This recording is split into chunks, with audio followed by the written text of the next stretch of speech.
Hi hello namaste welcome back to another beautiful episode of our channel. So ഇന്നത്തേത് തമിഴിൽ കണ്ടിട്ടുള്ളതുപോലെ ഒരു ചെറിയ Q&A സെഷനാണ്. സോ എൻ്റെ ചെറിയ വീഡിയോസിൻ്റെ താഴെ കുറച്ച് ക്വസ്റ്റ്യൻസ് ഒക്കെ ചോദിച്ചിട്ടുണ്ടായിരുന്നു ചിലർ. അപ്പം അതിനുള്ള റിപ്ലൈ ആണ് ഈ വീഡിയോ. അത് ഒരുപാട് ഡിലേ ആയിപ്പോയി എന്നറിയാം, പക്ഷേ വെരി സോറി. കുഞ്ഞൂസിനെ കൂടെ വെച്ചുകൊണ്ട് ഭയങ്കര ഡിഫിക്കൽട്ടാണ് വീഡിയോസൊക്കെ എടുക്കാൻ വേണ്ടിയിട്ട്, അതുകൊണ്ടാണ്. സോ ഇതിൻ്റെ കൂടെ ഞാനൊരു കാര്യം കൂടെ പറയാം. ഈ വീഡിയോ കാണണം എന്നുള്ളവർക്ക് മാത്രം കണ്ടാൽ മതി. ലൈക്ക് ഇത് ലേഡീസിൻ്റെ കാര്യമാണ്, സോ കാണാൻ ഇൻട്രസ്റ്റ് ഇല്ലാത്ത പലരും കാണും. അപ്പോൾ അങ്ങനെയുള്ളവർ ആരും ഒന്നും കാണണ്ട. അത് പറയാൻ കാരണം എന്ന് വെച്ചാൽ എൻ്റെ അച്ഛന് വലിയ താല്പര്യമില്ല ഇങ്ങനത്തെ കാര്യങ്ങൾ ഷെയർ ചെയ്യുന്നതിനും വലിയ താല്പര്യമില്ല, ഇങ്ങനത്തെ വീഡിയോസ് കാണാനും വലിയ താല്പര്യമില്ല. സോ ചിലർ അങ്ങനെയാണ്, അത് ലേഡീസിൻ്റെ കാര്യമാണ് എന്നുള്ളൊരു മെൻറ്റാലിറ്റി ആയിരിക്കും. പ്രത്യേകിച്ച് പഴയ ആൾക്കാർ. ഇപ്പോഴത്തെ ന്യൂ ജനറേഷൻ കുറേ പേര് അവരുടെ കാര്യമാണെങ്കിലും നമ്മളും കൂടെ അറിഞ്ഞിരിക്കണം, വൈഫിൻ്റെ കാര്യമാണ് അത് നമ്മൾ അറിയണം എന്നുള്ളവരും കാണും. സോ ഈ ഒരു സമയത്ത് ഞാനൊരു കാര്യം കൂടെ പറയുന്നുണ്ട്. അടുക്കള ജോലി പെൺകുട്ടികൾക്ക് മാത്രമുള്ളതാണ്, അല്ലെങ്കിൽ ആണുങ്ങൾ അങ്ങോട്ട് കയറാൻ പാടില്ല എന്ന് പറഞ്ഞ് മക്കളെ പഠിപ്പിക്കാത്തതിന് എൻ്റെ ഇൻലോസിനോട്, അമ്മായിയച്ഛനോടും അമ്മായിയമ്മയോടും ഞാൻ പ്രത്യേകം താങ്ക്സ് പറയുന്നു. ഞാനൊരു ഹൗസ് വൈഫാണ് ഇപ്പോൾ, പക്ഷേ എന്നാൽ പോലും ലൈക്ക് അശ്വിൻ്റെ ഭയങ്കര ഹെൽപ്പ് എനിക്ക് വീട്ടു ജോലികളിലും ഹെൽപ്പ് കിട്ടാറുണ്ട്. സോ അതിന് ഞാൻ പ്രത്യേകം ഒരു താങ്ക്സ് പറയുന്നു. സോ യെസ്, നമുക്ക് പെട്ടെന്ന് തന്നെ Q&A സെഷനിലേക്ക് കടക്കാം.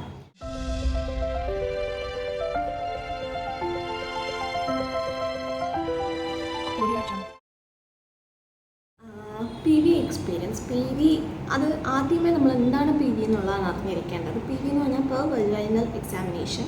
അത് ഡെലിവറി ടൈമിൽ ചെയ്യുന്നതാണ്. യൂഷ്വലി ഡോക്ടേഴ്സ് കയ്യിൽ ഗ്ലൗസ് ഒക്കെ ഇട്ട് ലൂബ്രിക്കൻ്റ് യൂസ് ചെയ്തിട്ട് വജൈനയിൽ കൂടെ അവരുടെ ഫിംഗേഴ്സ് ഇൻസേർട്ട് ചെയ്യും. 1 or 2 ഫിംഗേഴ്സ് അവർ ഇൻസേർട്ട് ചെയ്ത് എന്താണ് പൊസിഷൻ, കുഞ്ഞിൻ്റെ തല എങ്ങനെയാണ്, എത്ര ദിവസത്തിനുള്ളിൽ ഡെലിവറി ഉണ്ടാവും, ബാക്കിയെല്ലാം ഓക്കെയാണോ, ലൈക്ക് അങ്ങനത്തെയൊക്കെ കുറേ കാര്യങ്ങൾ അവർ ചെക്ക് ചെയ്യുന്ന കാര്യങ്ങളാണ്. സോ അതിന് വേണ്ടിയിട്ടാണ് PV ചെയ്യുന്നത്. ഇത് യൂഷ്വലി ഒരു 36 വീക്സ് ഒക്കെ ആകുമ്പോഴായിരിക്കും ചെയ്യുന്നത്. ചിലർക്കൊക്കെ നേരത്തെ ചെയ്യും, പക്ഷേ യൂഷ്വലി ആ ഒരു ടൈം. എനിക്ക് 36 വീക്സ് കഴിഞ്ഞതിന് ശേഷമായിരുന്നു അത് ചെയ്തിട്ടുണ്ടായിരുന്നത്. 4 തവണ എനിക്ക് ചെയ്തിട്ടുണ്ടായിരുന്നു PV.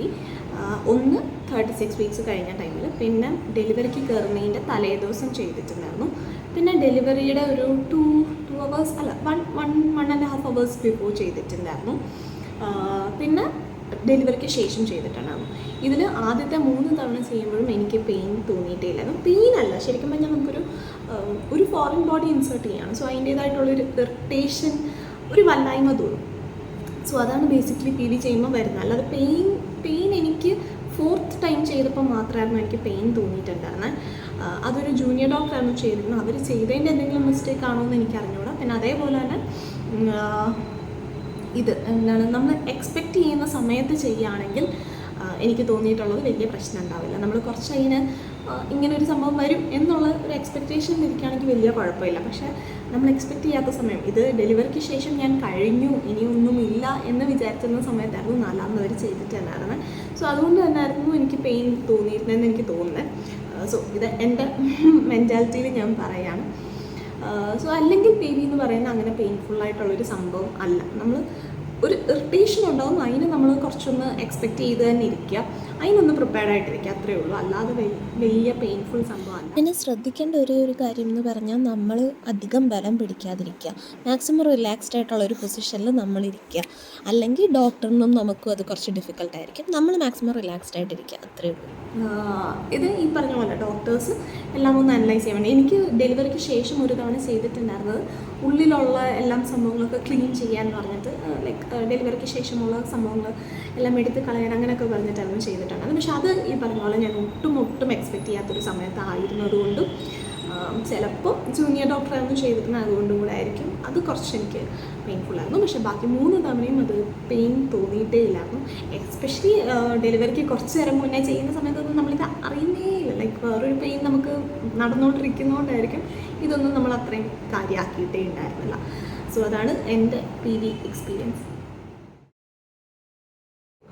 യൂറിൻ ട്യൂബ് എനിക്ക് ഇൻസേർട്ട് ചെയ്തത് ഞാൻ നേരത്തെ പറഞ്ഞ 4th PV ചെയ്തതിന് ശേഷമായിരുന്നു. സോ അതുകൊണ്ട് തന്നെ എനിക്ക് പെയിൻ ഒന്നുമേ തോന്നിയിട്ടില്ലായിരുന്നു. കാരണം ആ ഒരു 4th PV കഴിഞ്ഞതിന് ശേഷം ഞാൻ ഫുൾ പോയി കിടക്കായിരുന്നു. അതിൻ്റെ വേദനയുണ്ടായിരുന്നു, അത് കഴിഞ്ഞിട്ടുള്ള പേടിയുണ്ടായിരുന്നു. സോ അങ്ങനെ ഞാൻ ഭയങ്കര ടെൻഷൻ അടിച്ചിട്ടായിരുന്നു എനിക്ക് യൂറിൻ ട്യൂബ് ഇൻസേർട്ട് ചെയ്യുന്നത്. സോ യൂറിൻ ട്യൂബ് എന്തിനാണ് ഇൻസേർട്ട് ചെയ്യുന്നതെന്ന് വെച്ചാൽ ഡെലിവറിക്ക് ശേഷം പലർക്കും യൂറിൻ പോകാൻ വേണ്ടിയിട്ടുള്ളൊരു പ്രശ്നം വരും. സോ ബ്ലാഡർ എംറ്റി ചെയ്യാതെ യൂറിൻ ബ്ലാഡർ എംറ്റി ചെയ്യാതെ നമ്മളെ തിരിച്ച് റൂമിലേക്ക് അവിടെ നിന്ന് വിടത്തില്ലായിരുന്നു. എൻ്റെ കേസിൽ ഞങ്ങളുടെ ഹോസ്പിറ്റൽ അങ്ങനെയായിരുന്നു. സോ അതുകൊണ്ട് യൂറിൻ ട്യൂബ് ഇൻസേർട്ട് ചെയ്യണം എന്നവർ പറഞ്ഞു. ഞാൻ കുറേ നേരം മാക്സിമം ഞാൻ വെയിറ്റ് ചെയ്തു, കുറേ വെള്ളം കുടിച്ചു നോക്കി. ഇങ്ങനത്തെ വീഡിയോസൊക്കെ ലൈക്ക് വെള്ളം ഫ്ലോ ചെയ്യുന്നതിൻ്റെ സൗണ്ട് കേട്ടാൽ ചിലർക്ക് യൂറിൻ പോകുമെന്ന് പറഞ്ഞിട്ട് അങ്ങനെ അതൊക്കെ ട്രൈ ചെയ്ത് നോക്കി. പക്ഷേ എന്നിട്ടൊന്നും യൂറിൻ പോകുന്നില്ലായിരുന്നു. സോ ഓൾറെഡി PV ചെയ്തുകൊണ്ട് എനിക്ക് ഭയങ്കര ടെൻഷനായിരുന്നു. ഈ 4th PVക്ക് ശേഷമായിരുന്നുകൊണ്ട് എനിക്ക് ഭയങ്കര ടെൻഷനായിരുന്നു. ആ ഒരു ഭാഗത്തോട് ഒന്നും ഇൻസേർട്ട് ചെയ്യല്ലേ, ഒന്നും ചെയ്യല്ലേ, എനിക്ക് ഭയങ്കര പേടിച്ചിട്ടുണ്ടായിരുന്നു ഞാൻ. പക്ഷേ ഇത് അവസാനം വെക്കേണ്ടി വന്നു. ബ്ലാഡർ എംറ്റി ചെയ്തേ പറ്റത്തുള്ളായിരുന്നു. സോ അതുകൊണ്ട് യൂറിൻ ട്യൂബ് അവർ ഇൻസേർട്ട് ചെയ്യും. സോ അതിന് ഒരു ഫ്ലെക്സിബിളായിട്ടുള്ളൊരു ട്യൂബാണ്. അതിന് ആ സമയത്ത് എനിക്ക് ഒന്നും അറിഞ്ഞുകൂടായിരുന്നു. അതിന് ശേഷം ഞാൻ നോക്കിയപ്പോൾ അത് കത്തീറ്റർ എന്നങ്ങാണ്ടാണ് പറയുന്നത്, പ്രൊനൗൺസിയേഷൻ അങ്ങനെയാണെന്ന് തോന്നുന്നു. സോ എന്തായാലും അതൊരു ഫ്ലെക്സിബിൾ ട്യൂബാണ്. അതാണ് നമുക്ക് ഇൻസേർട്ട് ചെയ്യുന്നത്. യൂറിത്രയിൽ കൂടെ അത് ഇൻസേർട്ട് ചെയ്യുകയാണ് ചെയ്യുന്നത്. അത് പക്ഷേ എനിക്ക് പെയിൻ ഒട്ടുമേ തോന്നിയിട്ടില്ലായിരുന്നു. അത് എന്തുകൊണ്ടാണെന്ന് എനിക്ക് അറിഞ്ഞുകൂടാ. ഞാൻ ഈ ഒരു PV കഴിഞ്ഞിട്ടുള്ള ആ ഒരു പെയിനിൻ്റെ വെച്ച് കമ്പയർ ചെയ്യുന്നതുകൊണ്ടാണോ എന്തുകൊണ്ടെന്ന് എനിക്ക് അറിഞ്ഞുകൂടാ. എനിക്കത് പെയിൻഫുൾ അല്ലായിരുന്നു, പക്ഷേ ഒരു ഡിസ്കംഫേർട്ട് നമുക്ക് ഫീൽ ചെയ്യുമായിരുന്നു. ഈ പറഞ്ഞ പോലെ നേരത്തെ പറഞ്ഞ പോലെ തന്നെ ഒരു ഫോറിൻ ബോഡി നമ്മുടെ ബോഡിക്കകത്തോട്ട് ഇൻസേർട്ട് ചെയ്യാനുള്ളൂ. സോ അതിൻ്റേതായിട്ടുള്ളൊരു നമുക്ക് അത്ര ഒരു കംഫേർട്ട് തോന്നത്തില്ല. അതിൻ്റേതായിട്ടുള്ളൊരു ഇറിറ്റേഷനും സംഭവങ്ങളും ഒക്കെ ആയിരുന്നു കൂടുതൽ തോന്നിയിട്ടുണ്ടായിരുന്നത്. പക്ഷേ ഇത് ഇൻസേർട്ട് ചെയ്ത് ഉടനെ തന്നെ ഇഷ്ടംപോലെ യൂറിൻ അതിൽ കളക്ട് ആയിട്ടുണ്ടായിരുന്നു. സോ അതെല്ലാം മാറ്റി അതിന് ശേഷം എനിക്ക് ഓൾമോസ്റ്റ് ഒരു 24 hours എനിക്ക് ട്യൂബ് വെക്കേണ്ടി വന്നിട്ടുണ്ടായിരുന്നു. സോ ഞാൻ നേരത്തെ ഒരു വീഡിയോയിൽ ആ ട്യൂബ് വെച്ചതിൻ്റെ ചെറിയ പ്രശ്നങ്ങൾ ഞാൻ പറഞ്ഞിട്ടുണ്ട്. ഇൻ ദ സെൻസ് കയറ്റുന്നതിൻ്റെയോ അല്ലെങ്കിൽ അത് പുറത്തോട്ടാക്കുന്ന സമയത്തോ ഉള്ള പെയിൻ അല്ല, പക്ഷേ അത് നമ്മുടെ ബോഡിയിൽ ഇങ്ങനെ സ്റ്റിക്ക് ചെയ്തായിരുന്നു എൻ്റെ ഇത് വെച്ചിട്ടുണ്ടായിരുന്നത്. കുറച്ച് തൂങ്ങിക്കിടക്കുന്ന രീതിയിൽ ആ ട്യൂബ് ഇങ്ങനെ അങ്ങനെ കിടക്കുകയായിരുന്നു. സോ അതിൻ്റേതായിട്ടുള്ളൊരു നമുക്ക് ബാത്റൂമിൽ പോകുമ്പോഴും എഴുന്നേറ്റ് നടക്കുന്ന സമയത്തോ ഒക്കെ അതിൻ്റെ ഒരു ഇറിറ്റേഷൻ വരുമായിരുന്നു. അതിങ്ങനെ ആ ട്യൂബ് ഇങ്ങനെ കിടക്കുന്നതിൻ്റെ. പക്ഷേ അത് ബോഡിയിൽ സ്റ്റിക്ക് ചെയ്ത് വെച്ച് കഴിയുമ്പോൾ കുറച്ചും കൂടി ഒരു കംഫർട്ടായിരുന്നു അത്. പിന്നത്തെ ഒരു ക്വസ്റ്റ്യൻ, എത്ര സ്റ്റിച്ച് ഉണ്ടായിരുന്നു, ക്യൂർ ആകാൻ എത്ര ഡേയ്സ് എടുത്തു, പെയിൻ ആൻഡ് ഇൻഫെക്ഷൻ. സോ ഇത് ഒന്നിനും എനിക്ക് ശരിക്കും പറഞ്ഞാൽ ഉത്തരം അറിഞ്ഞൂടാ. Very sorry. എത്ര സ്റ്റിച്ച് ഉണ്ടായിരുന്നു എന്നുള്ളത് എനിക്ക് അറിയില്ല. ഞാനത് അങ്ങനെ നോക്കിയിട്ടില്ല. ആ ടൈമിൽ ആരും എൻ്റെ അടുത്ത് അതിനെ പറ്റിയിട്ടൊന്നും പറഞ്ഞു തന്നിട്ടുമില്ല. ലൈക്ക് ഡോക്ടേഴ്സ് ഇത്രയും സ്റ്റിച്ച് ഇട്ടിട്ടുണ്ടോ അങ്ങനത്തെ രീതിയിലൊന്നും പറഞ്ഞിട്ടില്ല. സോ അതൊന്നും എനിക്ക് അതിനെ പറ്റിയിട്ട് വലിയ ധാരണയില്ല. പിന്നെ ക്യൂർ ആവാൻ എത്ര ദിവസം എടുത്തു എന്ന് ചോദിച്ചാൽ അതും യൂഷ്വലി ഈ സ്റ്റിച്ച് ഇടുന്നത് ഡിസോൾവ് ചെയ്ത് പോകുന്നതാണ്. അല്ലാതെ പിന്നെ ആ സ്റ്റിച്ച് എടുത്തു മാറ്റുക അങ്ങനെയൊന്നും ചെയ്യേണ്ട കാര്യമില്ല. അപ്പം എൻ്റെ ഒരു ഇതിൽ ഞാൻ ഗൂഗിളൊക്കെ ചെയ്തപ്പോൾ ഒരു 2 weeksലാണ് ഇത് ഡിസോൾവ് ആയി കംപ്ലീറ്റ് ആയിട്ടും പോകേണ്ടത്.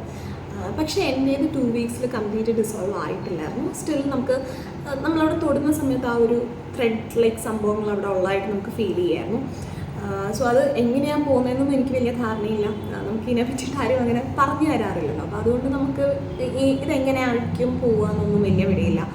അപ്പം ഞാൻ ഈ ഗൂഗിൾ ചെയ്യുന്ന സമയത്ത് ഇത് ഡിസോൾവ് ചെയ്ത് പോകും, 2 weeksനുള്ളിൽ ഡിസോൾവ് ചെയ്ത് പോകും. പക്ഷേ എൻ്റേത് 2 weeksന് ശേഷവും കൈ വെച്ച് തൊടുന്ന സമയത്ത് നമുക്ക് ആ ഒരു ത്രെഡ് പോലത്തെ സംഭവം ഫീൽ ചെയ്യാം.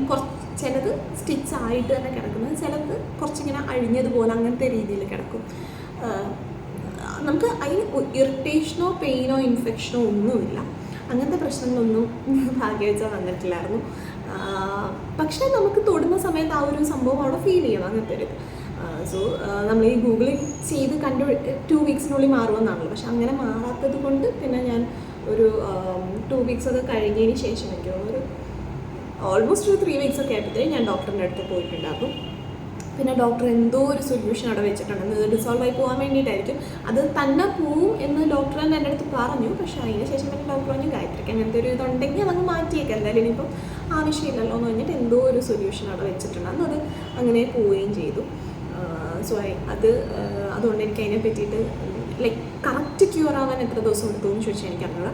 എനിക്ക് പക്ഷേ പെയിൻ ഇൻഫെക്ഷൻ ഇങ്ങനത്തെ സംഭവങ്ങളൊന്നും ഇല്ലായിരുന്നു. Thank God. അങ്ങനത്തെ പ്രശ്നങ്ങളൊന്നും ഇല്ലായിരുന്നു. തൊടുന്ന സമയത്ത് അങ്ങനത്തെ ഒരു സംഭവം ഉണ്ട് എന്നുള്ളൊരു തോന്നൽ, പക്ഷെ അല്ലാതെ വേറെ പ്രശ്നങ്ങളൊന്നും ഇല്ലായിരുന്നു. വെയിറ്റ് ചെയ്താൽ മതിയായിരുന്നു, അത് തന്നെ പോയിക്കോളായിരുന്നു. ഇത് ഓട്ടോമാറ്റിക് ഡിസോൾവ് ആവുന്ന സംഭവമാണ്. സോ വെയിറ്റ് ചെയ്താലും മതിയായിരുന്നു. പക്ഷേ എന്തോ ആ ഒരു സമയത്ത് ഡോക്ടറിനെ കാണാൻ പോയപ്പോൾ കുഞ്ഞിനെ കാണിക്കാൻ എന്തായാലും അവിടെ ഹോസ്പിറ്റലിൽ പോകണമായിരുന്നു. അപ്പം എന്തോ വാക്സിനേഷൻ വന്നിട്ട് അപ്പോൾ അതിൻ്റെ കൂട്ടത്തിൽ എൻ്റെ ഡോക്ടറിനെ കൂടെ കയറി കാണിച്ചു. അങ്ങനെയാണ് നിന്ന് മാറി. എനിക്ക് പീരിയഡ് പെയിൻ യൂഷ്വലി നല്ല കുറവാണ്. ഉണ്ടാവാറുണ്ട്,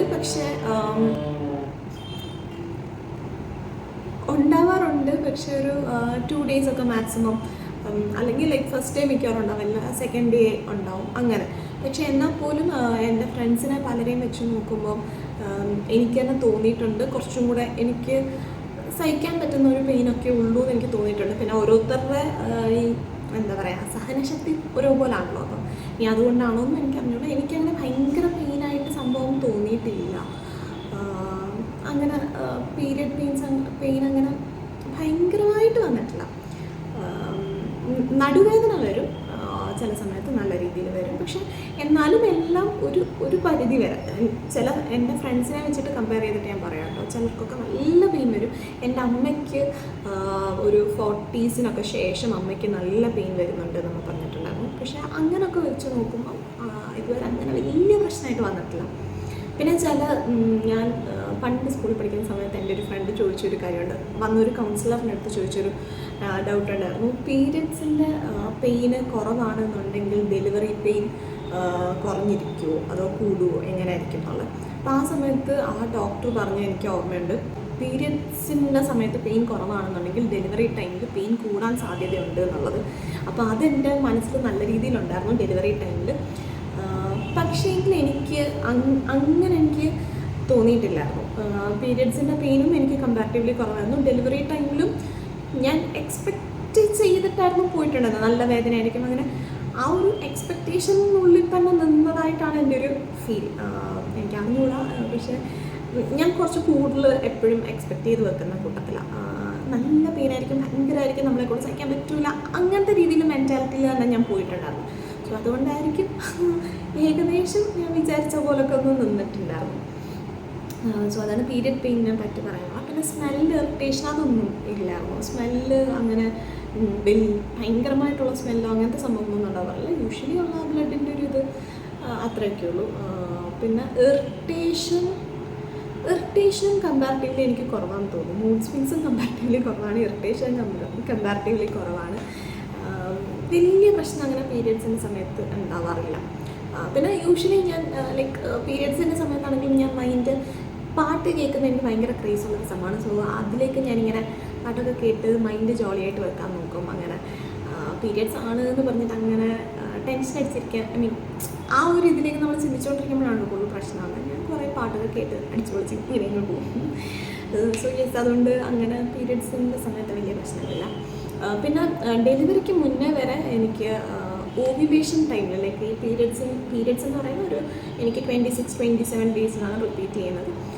സോ അതിൻ്റെ ഇടയ്ക്ക് ഒരു 12-13 ഡേയ്സിലൊക്കെ വരുന്ന ഓവുലേഷൻ, ആ ടൈമിൽ ഞാൻ അങ്ങനെ ശ്രദ്ധിച്ചിട്ടേ ഇല്ല. ഓവുലേഷൻ എന്ന് പറയുന്നൊരു സംഭവം അങ്ങനെ എനിക്ക് ഫീൽ ചെയ്തിട്ടേ ഇല്ല. പക്ഷേ ഡെലിവറിക്ക് ശേഷം ആ ഒരു സമയത്തും ഒരു പീരിയഡ്സിന് ശേഷം ഒരു 12-13 ഡേയ്സൊക്കെ ആകുമ്പോഴത്തേക്ക് എനിക്ക് ചെറിയൊരു നടുവേദനയും വയറുവേദനയും ഒക്കെ ഡെലിവറിക്ക് ശേഷം വന്നു തുടങ്ങിയിട്ടുണ്ട്.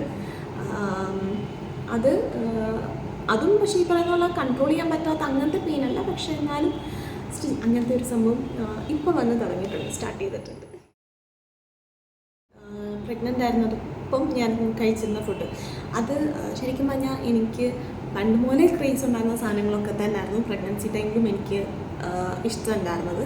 അത് യൂഷ്വലി പ്രഗ്നൻ്റ് ആയിട്ടുള്ള ലേഡീസ് കഴിക്കുന്നു എന്ന് പറയുന്ന മസാല ദോശ, പച്ചമാങ്ങ, ഫ്രൂട്ട്സ് എല്ലാം ഈ പുളിപ്പുള്ള സംഭവങ്ങളൊക്കെ എനിക്ക് പണ്ട് മുതലേ ക്രേസാണ്. അത് ഡെലിവറി ടൈമിലും പ്രഗ്നൻസി ടൈമിലും എനിക്ക് ഭയങ്കര ക്രേസായിരുന്നു. സോ അതൊക്കെ ഞാൻ കഴിച്ചിട്ടുണ്ടായിരുന്നു.